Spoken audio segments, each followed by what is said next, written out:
đây này nè lão mọc qua là mệt thế đấy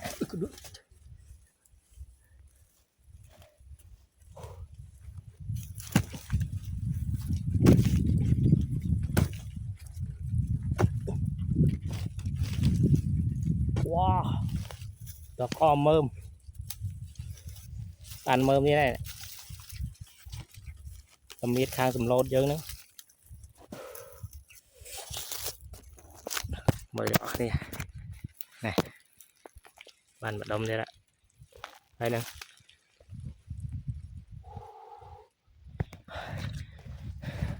này chị hoạt đấy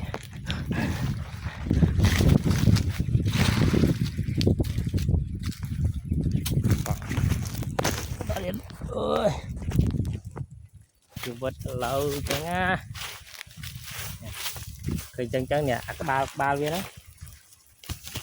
nè mời các bà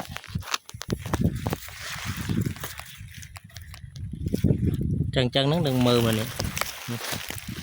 mệt bà chết ba viên thâm thâm đó